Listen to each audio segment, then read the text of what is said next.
আসসালামু আলাইকুম। কেমন আছেন সবাই? আশা করি সবাই অনেক ভালো আছেন। তো বরাবরের মতো আপনাদের জন্য আবারও মাইক্রোসফট ওয়ার্ডের ফ্রি টিউটোরিয়াল নিয়ে আসলাম। তো মাইক্রোসফট ওয়ার্ডের গত ৪ টা ক্লাসে আমরা স্পেশালি ভাবে ফাইল, ইনসার্ট মেনু আ নিয়ে আলোচনা করেছি। তো আজকের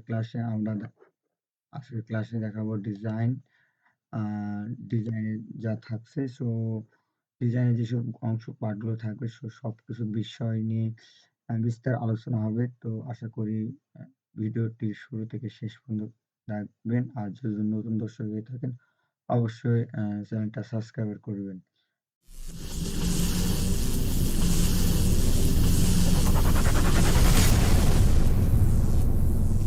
তো উ ফাইল, হোম এবং ইনসার্ট মেনুর মতো আ ডিজাইন একটি অংশ মাইক্রোসফট ওয়ার্ডে আমি যেসব বলেছিলাম এসব হোম ডিজাইন, ইনসার্ট মেনু প্রত্যেকটা ইনসার্ট মেনু। তো প্রত্যেকটার পার্টের অংশে বিভিন্ন কাজগুলো থাকে যায়। তো যেসব অংশগুলোতে বিভিন্ন কাজ থাকে তার মধ্যে ইম্পোর্টেন্ট হচ্ছে ডিজাইন। তো আমরা মাইক্রোসফট ওয়ার্ডে লেখালেখি করি, এর পাশাপাশি আমাদের টেক্সট গুলোকে ডিজাইন করতে হয়, অনেক সময় সাজাতে হয়। আবার অনেক সময় দেখি যে আমাদের বইয়ের ডিজাইন করতে হয়, বইয়ের পৃষ্ঠা ডিজাইন করতে হয়। বিভিন্ন কিছুই করতে হয়। তো তার মধ্যে ১ম অবস্থাটা আমরা দেখতে পাবো থিমস। থিমস এর মধ্যে কিছু অফিসিয়াল ফ্রেম দেওয়া আছে, গামারি দেওয়া আছে। এছাড়াও কিছু এখানে এই যে দেখা যাচ্ছে যে raise to theme from template, আপনার যদি কিছু টেমপ্লেট থাকে তো সেখান থেকে আপনারা এটি এড করতে পারেন। এছাড়া ব্রাউজার আপনি ডাউনলোড দিয়ে দেখতে পারেন অথবা কাস্টম কারেন্ট থিম গুলো ইউজ করতে পারেন। এছাড়া এখানে দেখেন টাইটেল, আমরা যদি এই টাইটেলটা ইউজ করি ঠিক এর মতন হবে। এটার মতো ইউজ করলে ঠিক এর মতো হবে। অ্যাকচুয়ালি এখানে যে কয়টা অংশ আছে আপনি যেটাই ইউজ করবেন ঠিক লেখালেখিগুলো ঠিক সেরকমই হবে।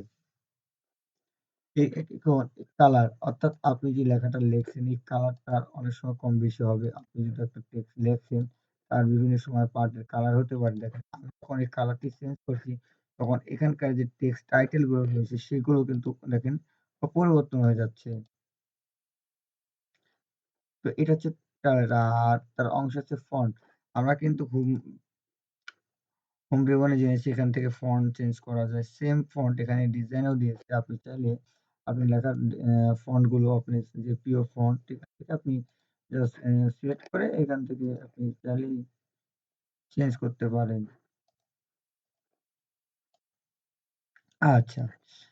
তারপর আছে প্যারাগ্রাফ স্পেস। তো প্যারাগ্রাফ স্পেসের হচ্ছে ডিফল্ট যেটা থাকে সেটা, এবং নো প্যারাগ্রাফ, কোনো প্যারাগ্রাফ থাকবে না এবং ক্যাপশন থাকবে এবং টু থাকবে, অর্থাৎ কাছাকাছি থাকবে, তারপর একটু ফাঁকা থাকবে, তারপর আরেকটু ফাঁকা থাকবে, তারপর আরেকটু ফাঁকা থাকবে, তারপর আরেকটু ফাঁকা থাকবে।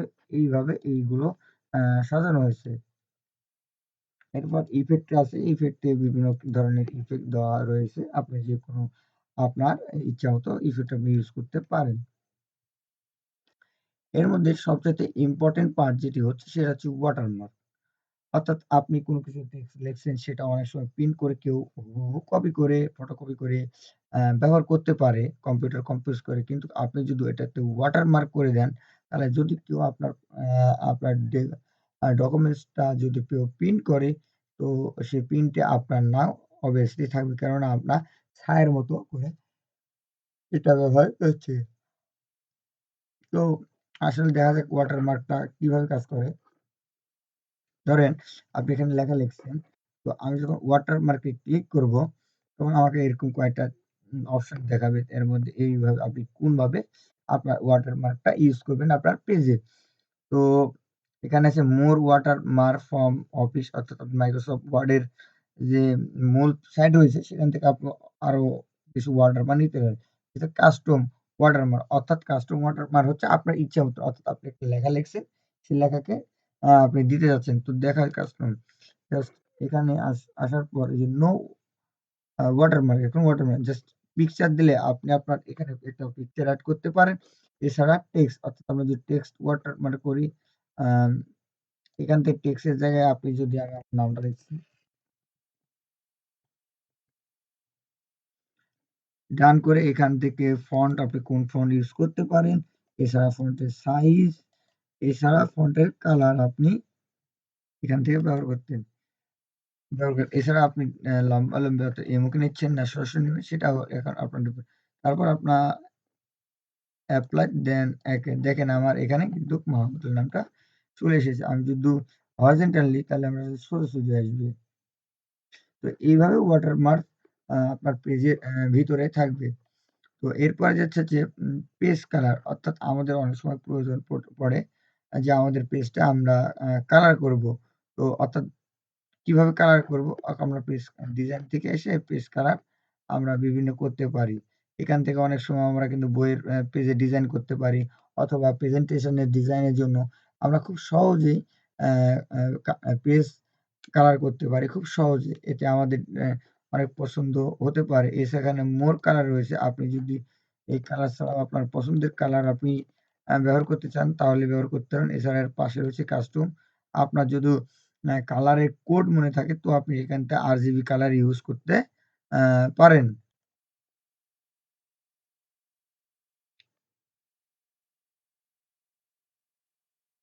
আর যদি আপনার কোনো কালার এখানে দেওয়ার প্রয়োজন না হয় এখানে পেজ কালার আছে নো কালার করে দিলে জাস্ট আগের মতো আ পেজটা হয়ে যাবে।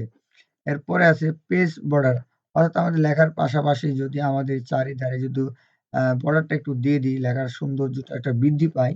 তো অনেক সময় আমরা কভার পেজে অনেক সময় চারিধার দিয়ে দিই। মেজরলি যখন কলেজে অ্যাসাইনমেন্ট গুলো লিখতে দেওয়া হয় তো তার চারিধারে আমরা একটু সুন্দরভাবে সাজানোর জন্য বর্ডারটা দিয়ে দিই। তো এখান থেকে এসে বর্ডারে দেখেন নান, বক্স এখানে বিভিন্ন ধরনের আপনার পছন্দের আপনি দিয়ে এখান থেকে ওকে করে বর্ডারটা চারিধারে দিতে পারেন। এছাড়াও অনেক সুন্দর বর্ডার রয়েছে এখান থেকে এই যে নানে আছে এখান থেকে আপনি বিভিন্ন ধরনের বর্ডার রয়েছে যেটা আপনার পছন্দ সেটা আপনি ইউজ করতে পারেন। এইভাবে আপনারা বর্ডার ইউজ করতে পারেন। তো ডিজাইনের মধ্যে এতটুকুই অংশ ছিল। আশা করি আপনারা ভালোভাবে বুঝতে পেরেছেন। আর এই অংশের মধ্যে কোন অংশটা আপনি বুঝতে পারেননি অবশ্যই কমেন্ট বক্সে আপনি জানাবেন। তো অবশ্যই আপনাকে বিষয়টা আমরা আ জানাবো এবং আপনাকে লাইভ আমরা সাপোর্ট দেব। তো আশা করি আপনাদের এই ভিডিওটি ভালো লেগেছে। আর যদি আপনাদের ভিডিওটি ভালো লাগে অবশ্যই আমার চ্যানেলটি সাবস্ক্রাইব করবেন এবং বন্ধুদের সাথে শেয়ার করবেন। তো ধন্যবাদ। আজকের পর্যন্ত এখানেই। Tell me pretty lies, look me in the face. Tell me that you love me, even if it's fake.